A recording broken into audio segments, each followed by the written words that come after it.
Supreme court ने high court के न्यायाधीशों की नियुक्ति और स्थानांतरण के लिए 21 नामों के लंबित होने पर जताई आपत्ति। कहा केंद्र द्वारा चुनने की प्रक्रिया बढ़ा रही समस्या।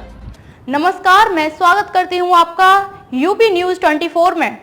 आइए नजर डालते हैं आज की एक खास खबर पर। उच्च न्यायालय के न्यायाधीशों की नियुक्ति और स्थानांतरण के लिए अपने कॉलेजियम द्वारा अनुशंसित 21 नामों की लंबितता को चिन्हित करते हुए सुप्रीम कोर्ट ने शुक्रवार को केंद्र से कहा कि उसके चुनने की प्रवृत्ति बहुत सारी समस्याएं पैदा कर रही है। न्यायमूर्ति संजय किशन कौल की अध्यक्षता वाली पीठ ने कहा कि मौजूदा स्थिति के अनुसार 5 दोहराए गए नाम, 5 पहली बार अनुशंसित और 11 तबादलों के नाम सरकार के पास लंबित हैं।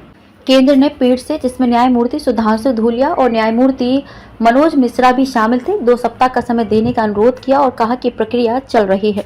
वरिष्ठता का आधार गड़बड़ा जाता है। कोर्ट शीर्ष अदालत ने कहा कि नियुक्ति प्रक्रिया में जब सरकार किसी को नियुक्त करती है और दूसरों को नियुक्त नहीं करती है तो वरिष्ठता का आधार ही गड़बड़ा जाता है।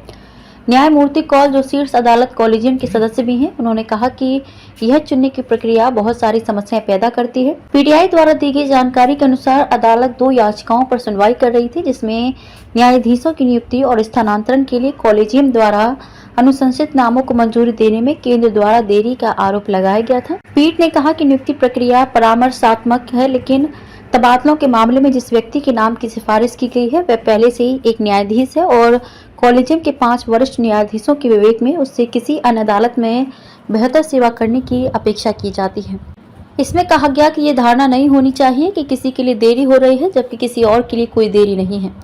कुछ को नियुक्त करना और कुछ को ना करना सही नहीं। कोर्ट न्यायमूर्ति कौल ने कहा कि मुझे इस बात की सराहना करनी चाहिए कि पिछले 1 महीने में काफी आंदोलन हुए हैं, कुछ जो पिछले 5 महीनों में नहीं हुआ था। उन्होंने कहा कि नियुक्ति प्रक्रिया में जब आपको कुछ नियुक्त करते हैं और दूसरों को नियुक्त नहीं करते हैं तो वरिष्ठता का आधार ही गड़बड़ा जाता है। पीठ ने कहा कि पीठ में शामिल होने का प्रोत्साहन तब बदल जाता है जब नियुक्ति की प्रक्रिया में देरी होती है और कोई व्यक्ति इसे लेता है या छोड़ देता है।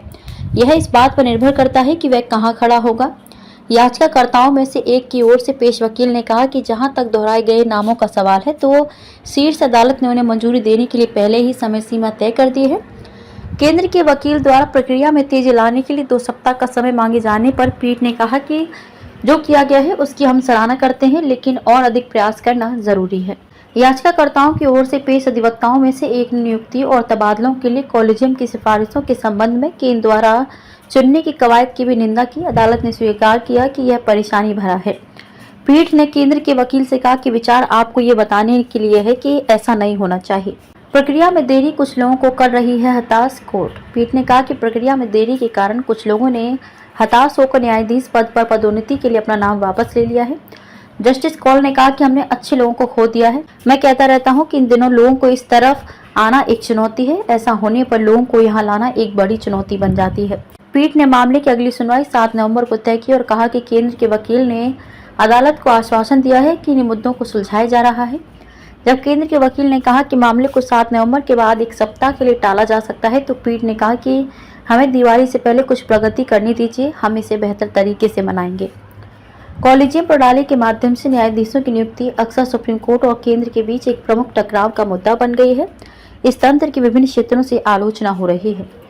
केंद्र को 3-4 हफ्तों में करनी चाहिए न्यायाधीशों की नियुक्ति। कोर्ट शीर्ष अदालत उन याचिकाओं पर सुनवाई कर रही थी जिनमें एडवोकेट एसोसिएशन बेंगलुरु द्वारा दायर एक याचिका भी शामिल थी, जिसमें 2021 के फैसले में अदालत द्वारा निर्धारित समय सीमा का पालन नहीं करने के लिए केंद्रीय कानून और न्याय मंत्रालय के खिलाफ अवमानना कार्यवाही की मांग की गई थी। खबरों में अब तक के लिए बस इतना ही। फिर होगी मुलाकात ऐसे ही एक खास खबर के साथ। तब तक के लिए नमस्कार और बने रहिए यूपी न्यूज 24 के साथ।